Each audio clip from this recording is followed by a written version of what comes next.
बिस्मिल्लाहिर्रहमानिर्रहीम। अस्सलाम वालेकुम स्टूडेंट्स, उम्मीद है आप खैरियत से होंगे। आज की वीडियो में हम class 9th maths Punjab text book board chapter number 4 की रिव्यू एक्सरसाइज को करने जा रहे हैं।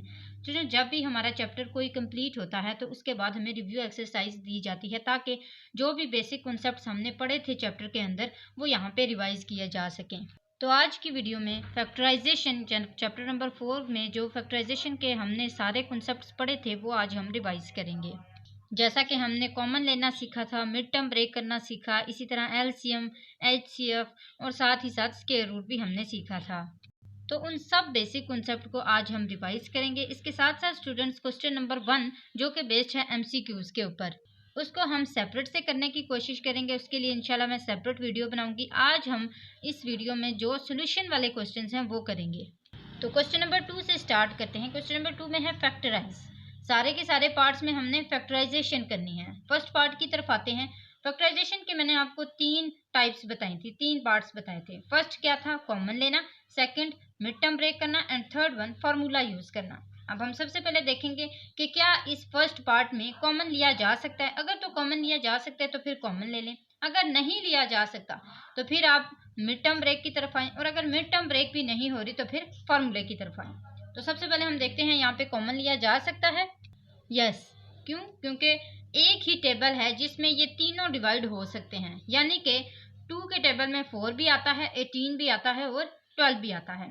इसके साथ साथ ये तो था कांस्टेंट का कॉमन।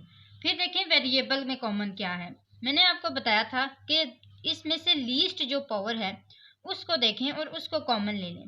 जैसे इसकी 3 पावर है, इसकी 2 पावर है और इसकी 1 पावर है। सबसे कम पावर किसकी है? इस वाले की 1 पावर। तो इसका मतलब है कि हम एक पावर को यानी कि एक एक्स को कॉमन ले लेंगे, और 2 को 2 के टेबल में आता है ना ये सारे, तो 2 और x जो है वो कॉमन आ जाएंगे। अब पीछे देखें क्या क्या बचता है। 2 टाइम 4 होता है तो ये आ गया 2 x। एक इसके पास चला गया था, इसके पास कितने x थे? 3, तो कितने बच गए? 2x बच गए, यानी कि x स्क्वायर आ गया। प्लस आया 2 के टेबल में 3 कब आता है? 9 टाइम। एक्स स्क्वायर है, एक एक्स इसके पास चला गया, एक एक्स रह गया। माइनस 2 के टेबल में 12 कब आता है? 6 टाइम 12 आता है, और इसके पास एक ही एक्स है वो भी बाहर चला गया, तो इधर कुछ भी नहीं बचा वेरिएबल के हवाले से। अब 2x को सेपरेट रखें, साइड पे देखें आपके पास क्या बचा है। 2x स्क्वायर प्लस 9x और माइनस 6, तो 2x हमारे पास कॉमन आ गया और बाकी सारा अनकॉमन है। तो आपने एक ही स्टेप करना है इसमें फैक्टराइजेशन का, जो भी यूज होता है वो फटाफट यूज करके आप उसको छोड़ दें। तो ये हमारे पास इसका आंसर आ चुका है। इसी तरह सेकंड पार्ट को देखते हैं। X cube y cube minus 8, क्या यहाँ पे कोई चीज कॉमन है? नहीं, इसका मतलब है कॉमन नहीं लेना। सेकंड स्टेप क्या है? मिड टर्म ब्रेक करना। मिड टर्म ब्रेक करने के लिए एक आपके पास स्क्वायर होनी चाहिए, दूसरी एक्स सिंगल होना चाहिए, कोई भी वेरिएबल हो सकता है, सिर्फ एक्स नहीं हो सकता। दूसरा सिंगल वेरिएबल होना चाहिए और लास्ट वाला कांस्टेंट होना चाहिए। ये एक स्टैंडर्ड इक्वेशन आपके पास होनी चाहिए, जो कि यहाँ पे नहीं है। इसका मतलब है कि मिड टर्म ब्रेक भी नहीं हो सकता। थर्ड वन है फार्मूला। क्या यहाँ पे कोई स्क्वायर का फार्मूला यूज होता है? नहीं। क्या क्यूब का फार्मूला यूज हो सकता है? देखें, क्यूब तो हमें नजर आ रहे हैं। क्या 8 किसी का क्यूब है? आप किसी भी ऐसे नंबर को 3 टाइम मल्टीप्लाई करें कि आपके पास 8 आ जाए, क्या ऐसा हो सकता है? अगर तो ऐसा होता है तो फिर क्या होगा? क्यूब वाला फॉर्मूला ही यूज होगा। तो ऐसा हो सकता है अगर हम 2 को 3 टाइम मल्टीप्लाई करें तो हमारे पास क्या आ जाता है? 8 आ जाता है। और x के पास भी क्यूब है, y के पास भी क्यूब है, तो हम इसको होल क्यूब लिख सकते हैं ना, x और y का होल क्यूब, इस तरह लिख सकते हैं ना, क्योंकि x के पास भी अब क्यूब है और y के पास भी क्यूब है। हमने उस क्यूब को होल में डाल दिया है, यानी कि ये जो पूरा है अंदर, इस पूरे के साथ क्यूब है। ठीक है। अब देखें यहाँ पे क्या फार्मूला यूज। फार्मूला हमने पढ़े हुए हैं, हमने सारे बेसिक कॉन्सेप्ट क्लियर किए हुए हैं, हमने जस्ट इधर रिवाइज करने हैं। तो ये क्या बन गया? a cube minus b cube, ऐसा ही है ना, इसकी शेप कुछ इसी तरह की नजर आ रही है। अब a cube minus b cube का फार्मूला क्या होता है, तो वो फार्मूला आपने रिवाइज करना है। आपको सारे फार्मूलाज आते होंगे अब तक। तो ये हमारे पास आ गया ए माइनस बी है ना, क्योंकि ए क्यूब माइनस बी क्यूब है, तो आपको पता है स्टार्ट में इसका क्या आता है? माइनस आता है, तो ये आ गया ए माइनस बी।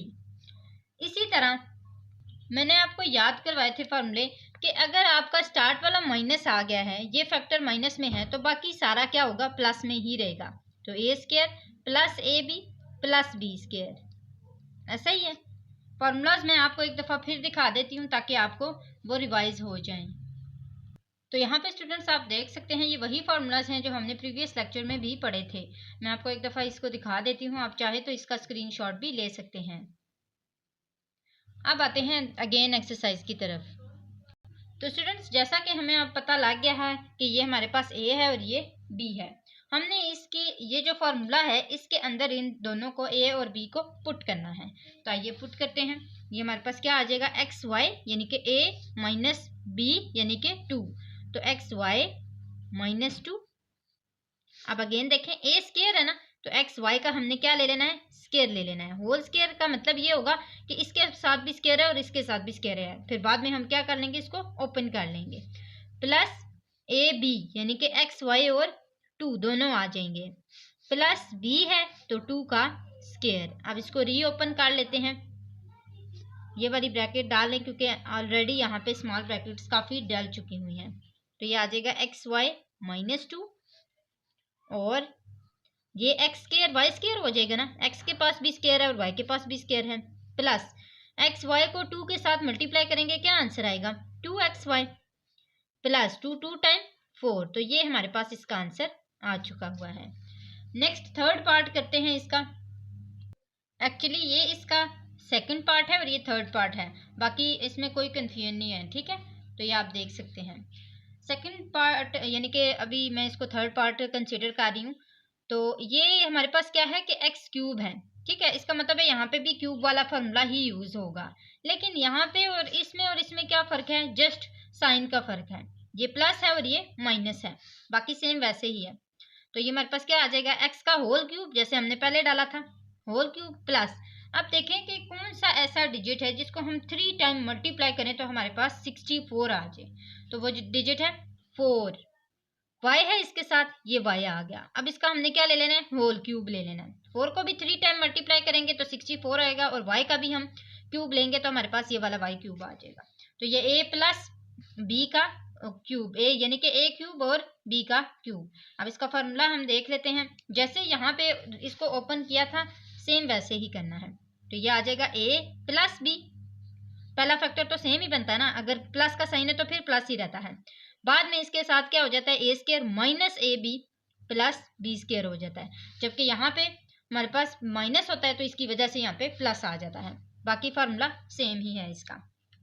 अब इसको करते हैं, तो ये ए प्लस बी है यानी कि एक्स प्लस 4y और एक्स का स्केयर माइनस ए और बी है यानी कि एक्स और 4y, इन दोनों को आपस में हमने सेकंड स्टेप में मल्टीप्लाई कर लेना है। प्लस बी स्केयर हमारे पास क्या है, 4y का होल स्केयर। तो ये हमारे पास जो है वो इसका आंसर आ जाएगा, x plus 4y x square minus 4xy plus 4 time 16 और y का स्केयर। ये हमारे पास इसका आंसर फाइनल आ चुका हुआ है। फोर्थ पार्ट करते हैं इसका। फोर्थ पार्ट में स्टार्ट में हमारे पास माइनस आ चुका हुआ है। ये कंसेप्ट मैंने आपको पहले भी दिया था कि स्केयर का कोफिशिएंट जो होगा उसके साथ हमेशा पॉजिटिव साइन होना चाहिए। कभी भी उसके साथ माइनस अगर आ जाए तो आप माइनस को कॉमन लेके उसको पॉजिटिव कर लें, क्योंकि माइनस आप कॉमन लेंगे तो जाहिर है उसके साथ जो साइन होगा वो उसका अपोजिट हो जाएगा, सारे साइन यहाँ पे चेंज हो जाएंगे अगर आप माइनस कॉमन लेंगे तो ये माइनस कॉमन ले लिया जाएगा। अब देखें इसके पास माइनस है ना, ये क्या हो जाएगा, प्लस हो जाएगा, क्योंकि माइनस माइनस प्लस, इस तरह भी आप इसकी लॉजिक लगा सकते हैं कि माइनस माइनस प्लस है, और इस तरह भी आप इसको याद रख सकते हैं कि जब भी माइनस कॉमन आ जाए तो सारे के सारे साइन क्या हो जाते हैं, चेंज हो जाते हैं। एक्स स्क्वायर इसी तरह, ये माइनस है ये प्लस हो जाएगा 23x, ये माइनस है ये प्लस हो जाएगा, तो ये आ जाएगा 60।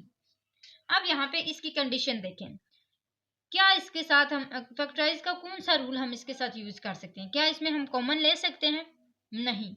क्या हम इसकी मिड टर्म ब्रेक कर सकते हैं, यस। देखें यहाँ पे इसके पास एक स्क्वायर है, एक इसके पास सिंगल वेरिएबल है और लास्ट इसके पास कांस्टेंट है, तो ये कंडीशन किसकी होती है, मिड टर्म ब्रेक करने की। अब मिड टर्म ब्रेक की मैंने आपको सिखाया हुआ है, मिड टर्म ब्रेक करना कैलकुलेटर के अंदर किस तरह करते हैं, बहुत इजी मैंने आपको वीडियो सेपरेट भी बना के दिया है और वैसे भी मैंने एक्सरसाइजेज में आपको समझाया हुआ है किस तरह करते हैं। वो वीडियो आपने लाजमी देखनी है, मैं उसका लिंक डिस्क्रिप्शन बॉक्स में दे दूंगी, आपने वो देखना है। देन आप फैक्टराइजेशन का सेकंड स्टेप यानी कि मिड टर्म ब्रेक इजीली कर सकते हैं। तो ये हमारे पास क्या आ जाएगा, कैलकुलेटर ने मुझे दो आंसर दिए। जब मैंने ए के अंदर 1 पुट किया, बी के अंदर 23 पुट किया और सी के अंदर 60 पुट किया, तो कैलकुलेटर ने दो आंसर दिए, एक -20 और एक -3। अब मैंने आपको बताया था जो कैलकुलेटर आपको आंसर देगा, जिस साइन में आंसर देगा उसका अपोजिट साइन आपने यूज करना है। यानी कि अगर उसने मुझे -20 दिया है तो मैंने क्या यूज करना है, +20 यूज करना है। इसी तरह उसने -3 दिया है तो मैं +3 यूज करूंगी। तो ये क्या आ जाएगा, x² +20x +3x +60। अब देखें ये पूरा उत्तर भी रहा है 23 टाइम्स 60। हमने पढ़ा है ना कि जब भी हमने इस तरह के दो डिजिट यूज करना है, जब भी मिड टर्म ब्रेक करना है तो इस तरह के दो डिजिट यूज करने हैं कि उसको मल्टीप्लाई करें तो ये वाला आंसर है, और प्लस माइनस करें तो ये वाला आंसर है। 20 + 3 23 एंड 23 टाइम 60। तो ये देखें पूरा पूरा उत्तर भी रहा है इसके ऊपर। तो अब इसके कॉमन ले लेते हैं, इन दोनों में से कॉमन लेंगे और इन दोनों में से कॉमन लेंगे। माइनस अगेन आ जाएगा, ये वाली ब्रैकेट इसलिए डाल रही हूँ क्योंकि आप कॉमन लेना है तो फिर स्मॉल ब्रैकेट्स अंदर यूज होंगी। एक्स यहाँ पे कॉमन आ गया, ये आ गया x +20।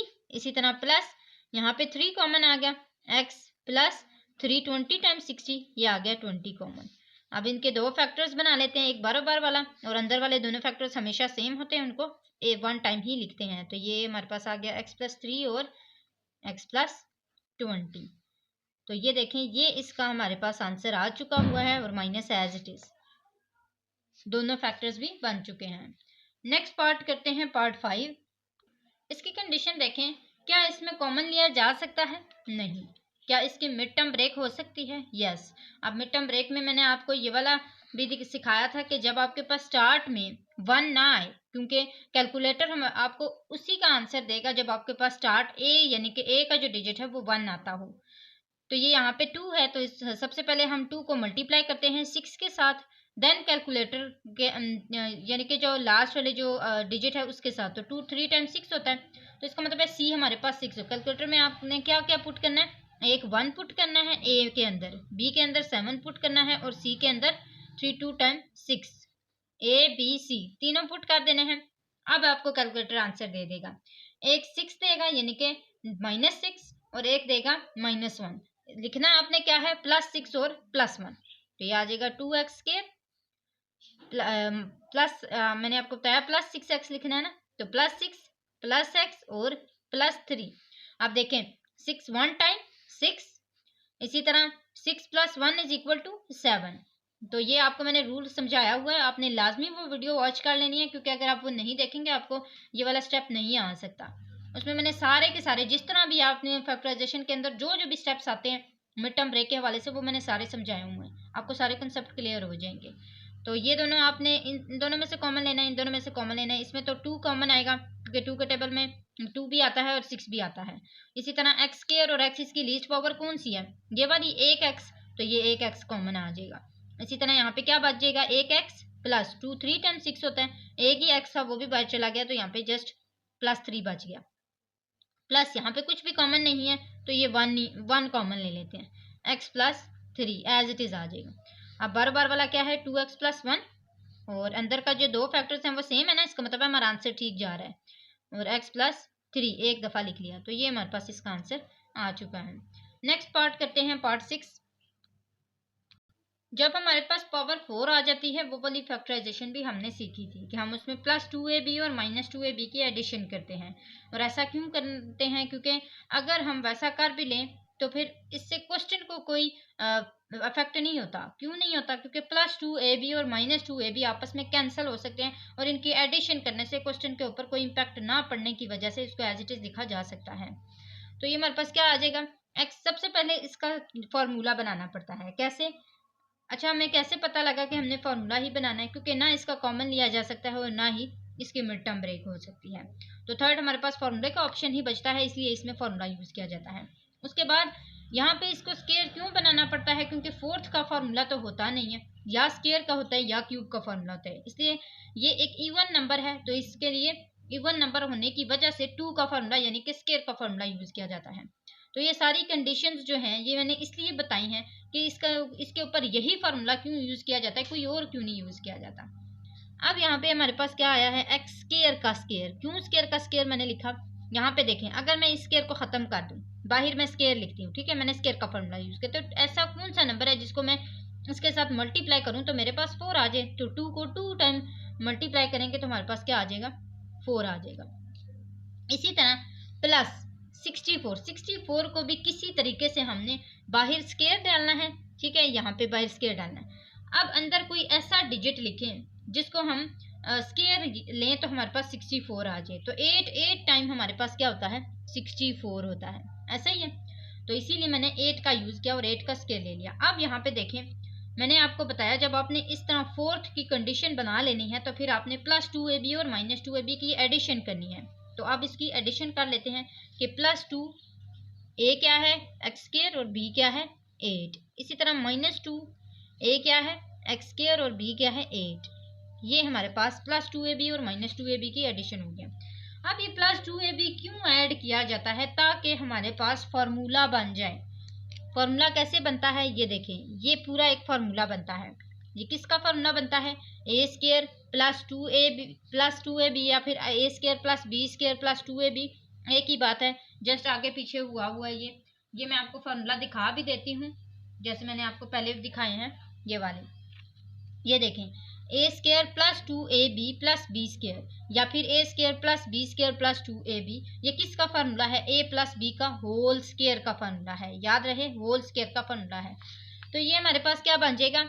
यानी कि ए प्लस बी, ए क्या है? एक्स स्क्वायर और बी क्या है? 8। इसका हमने क्या ले लेना है? Whole square. अब ये देखें यहाँ पे क्या बचा है? -2x स्क्वायर और 8 2 टाइम क्या होता है? 16 और x square as it is.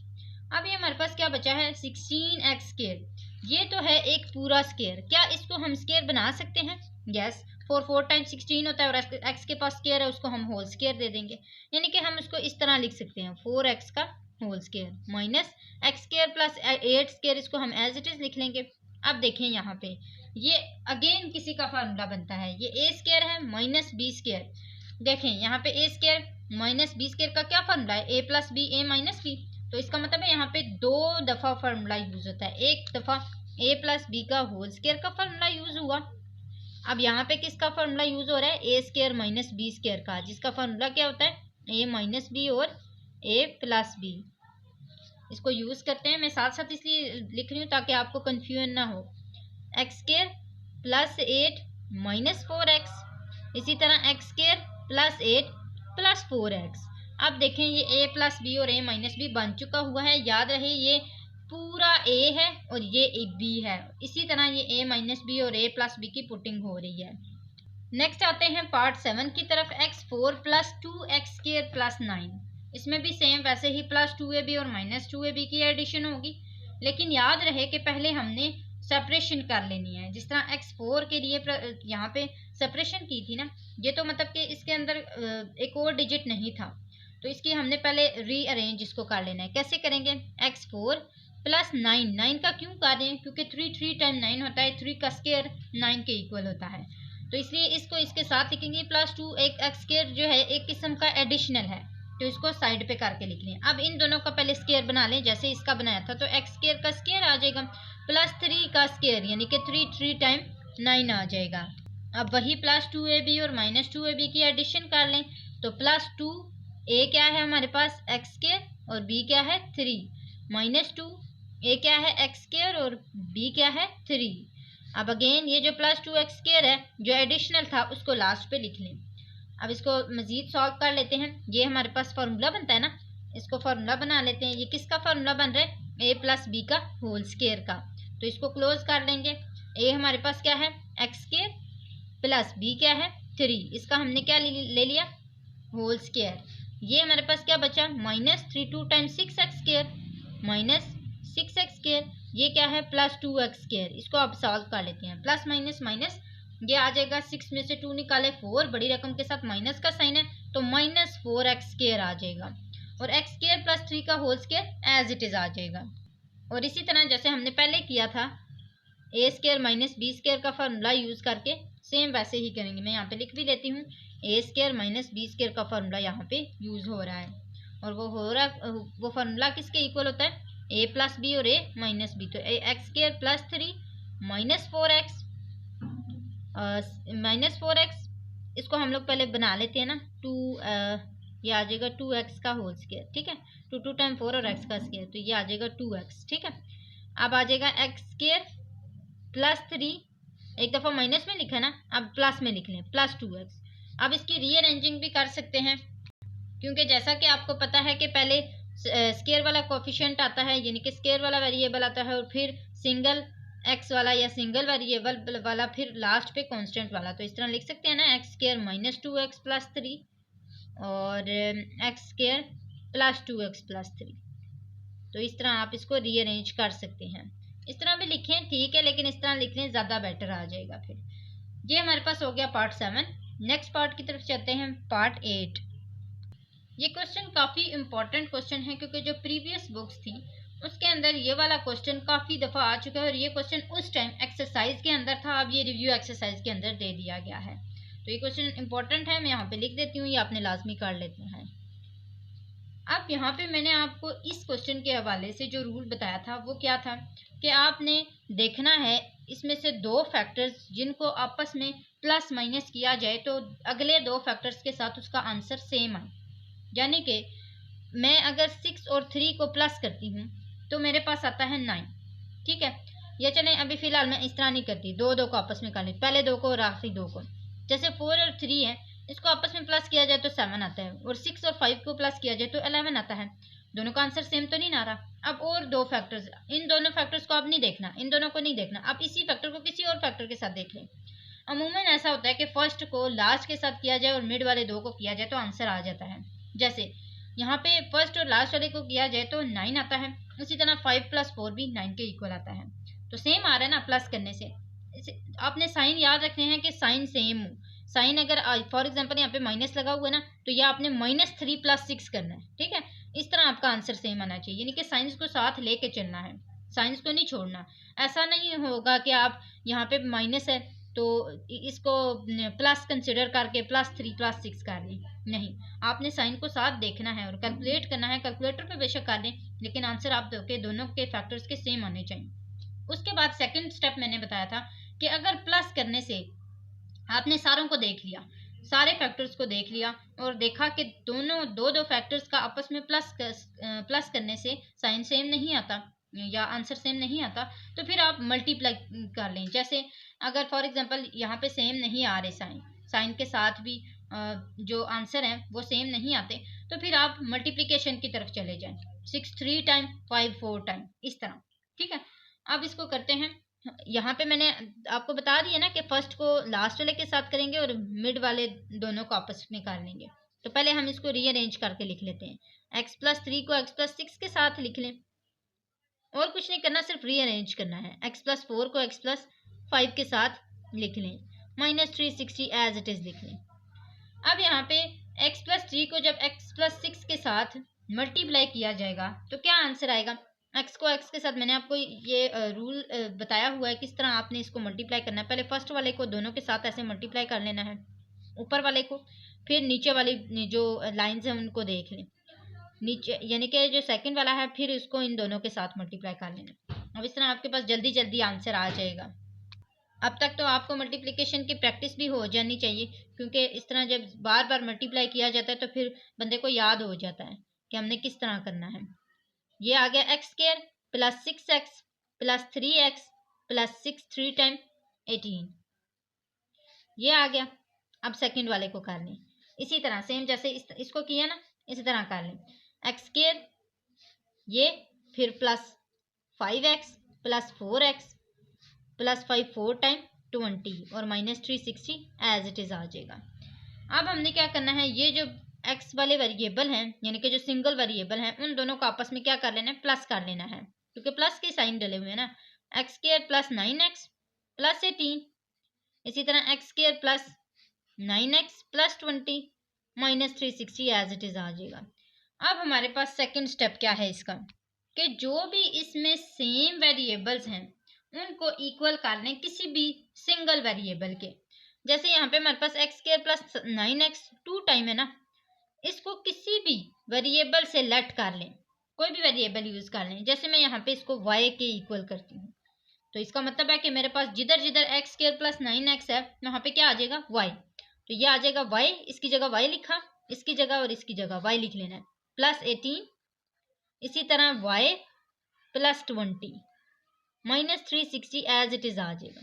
अब इन दोनों को आपस में मल्टीप्लाई कर दें, ये आ जाएगा Y square plus 20y plus 18y, इसी तरह प्लस प्लस प्लस 18 को मल्टीप्लाई करें 20 के साथ तो क्या आंसर आता है 360 माइनस 360, ये वाला माइनस 360 और इन दोनों को जो मल्टीप्लाई किया था वो वाला 360, ये दोनों आपस में कैंसिल हो गए। पीछे हमारे पास क्या बचा, y square plus plus plus 20 plus 18 is equal to 38y। अब हमने चूंकि लेट किया था एक्स स्क्वायर प्लस 9x से y को, तो जहां पे y है वहां पे हमारे पास क्या आ जाएगा, वहां पे एक्स स्क्वायर प्लस 9x आ जाएगा। तो उससे पहले हम क्या करेंगे, इसमें से कॉमन ले लेंगे, कॉमन आ सकता है ना, इसके अंदर y कॉमन है, इसके अंदर y कॉमन, y प्लस एक 38, y एक ही था इसके पास वो भी बाहर चला गया तो ये y प्लस 38 हो गया। तो एक दफ़ा हम y को इक्वल कर लेते हैं 0 के और दूसरी दफ़ा हम y प्लस 38 को इक्वल कर लेते हैं, प्लस 38 है उधर जाके क्या हो जाएगा माइनस 38। अब देखें y के क्या आए हैं, 2 आंसर आए हैं, ठीक है, y के 2 आंसर आए हैं। या आप इसको सिंपल कर लें, ऐसे ना करें, इस तरह कर लें, y है ना तो y की जगह पुट कर लें एक्स स्क्वायर प्लस 9x को, इसी तरह इस y प्लस 38 की जगह भी पुट कर लें तो ये आ जाएगा x square plus 9x plus 38। तो ये 2 आपके पास आंसर आ जाएंगे, ये आपके पास 2 आंसर आए हैं, एक्स स्क्वायर प्लस 9x और x square plus 9x plus 38। जिधर y था ना उधर पुट किया और y प्लस 38 था, y की जगह पुट किया और प्लस 38 एज इट इज लिख दिया, तो ये आपके पास आंसर आ चुका हुआ है। वैसे तो इतना आंसर भी ठीक है, लेकिन अगर आप जो लास्ट पे बुक पे दिया गया आंसर उससे मैच करना चाहते हैं तो इसमें जस्ट इसको कॉमन लिया गया है, यानी कि ये x जो है ना ये वाला एक्स स्क्वायर प्लस 9x, इसमें से x कॉमन लिया गया है और फिर x प्लस 9 बच गया है, ये वाला, इस तरह आप इसको कर सकते हैं। तो ये 2 हमारे पास आंसर इसके आ जाएंगे। नेक्स्ट करते हैं 9 पार्ट को। पहले तो स्टूडेंट्स हमने इसको मल्टीप्लाई किया था इन सारे फैक्टर्स को और फिर हमने देखा था कि कौन से इक्वल आ सकते हैं, बाकायदा मल्टीप्लाई किया था। यहाँ पे हमें मल्टीप्लिकेशन करने की ज़रूरत नहीं है, एज इट इज़ क्वेश्चन दिया गया है और हमने लेट कर लेना है इसको किसी भी वेरिएबल के, जैसे वहाँ पे y के इक्वल किया था। तो मैं यहाँ पे कर लेती हूँ late x square plus 6x, जो सेम है ना उसी को करना है, जैसे एक्स स्क्वायर प्लस 6 और 6x और x square plus 6x same है ना, तो इन दोनों को इक्वल कर दिया किसके, y के। अब जहाँ जहाँ एक्स स्क्वायर प्लस 6 है वहाँ वहाँ y लिख लें, तो ये आ जाएगा y प्लस 3 और y माइनस 9 इज इक्वल किसके हैं, प्लस किसके हैं 36 के। अब इन दोनों को आपस में मल्टीप्लाई कर लेते हैं, तो यहाँ पे हमारे पास क्या आ जाएगा y square minus 9y plus 3y plus minus minus, इसी तरह 9 3 टाइम 27 प्लस 36। इन दोनों को आपस में कर लेते हैं, इन दोनों को आपस में, क्योंकि इसके पास वेरिएबल है और ये कांस्टेंट है, तो प्लस माइनस माइनस 27 में से 36 को या 36 में से 27 को निकाला तो हमारे पास क्या आंसर आया 9 आंसर आया। बड़ी रकम के साथ प्लस का साइन है तो प्लस का साइन लगेगा। इसी तरह प्लस माइनस माइनस 9 में से 3 निकाले 6, बड़ी रकम के साथ कौन सा साइन है माइनस का, तो ये आ जाएगा minus 6y, Y square as it is आ जाएगा। अब देखिए हमारे पास क्या बचा है Y square minus 6y plus 9। हम इसको किस तरह, या तो हम इसको इसकी मिड टर्म ब्रेक भी हो सकती है और इसको फॉर्मूले के अंदर भी यूज़ किया जा सकता है। तो हम इसकी मिड टर्म ब्रेक कर लेते हैं, मिड टर्म ब्रेक करना ज़्यादा इजी है क्योंकि वो कैलकुलेटर पे हो जाती है। जब आप फॉर्मूले की तरफ जाएंगे तो फिर वो ज़्यादा आपको इसमें लेंथी पड़ जाएगा वो। तो 3 टाइम 9 और -3 और -3 को अगर हम आपस में प्लस करें तो हमारे पास क्या आ जाएगा -6। कैलकुलेटर ने प्लस थ्री के आंसर दिए थे, मैं क्या लिखूंगी -3 और -3, तो ये आ जाएगा वाई स्क्वायर -3y और प्लस 9। तो इन दोनों में से कॉमन लिया, ये आ गया y -3, इन दोनों में से कॉमन लिया माइनस, तो ये आ गया y माइनस और ये 3 आ गया, ठीक है, 3 कॉमन आता है ना, तो ये आ गया y plus minus -3 3 time 9, 2 answer आ गए, एक y -3 और दूसरा भी y -3। तो यहाँ पे क्या आ जाएगा y -3 और y -3। अब हमने जो पुटिंग की थी कि x square plus 6x equal है y के, तो जहाँ पे y है वहाँ पे क्या लिख लेंगे एक्स स्क्वायर प्लस 6x, तो एक्स स्क्वायर प्लस 6x -3 और x square plus 6x minus 3। इस तरह भी आप लिख सकते हैं, और अगर आप इसका होल स्क्वायर लेना चाहते हैं तो इस तरह भी लिख सकते हैं, क्योंकि ये दोनों सेम है। तो फिर आप इसको लास्ट पे इस तरह का स्टेप कर सकते हैं कि x square plus 6x minus 3 का होल स्क्वायर। तो ये हमारे पास इसका आंसर आ चुका है। आप इसका रिव्यू भी देख सकते हैं। मैं सारा क्वेश्चन नंबर 2 एक दफ़ा आपको दिखा देती हूँ। यहाँ से हमने सारे पार्ट्स किए हैं।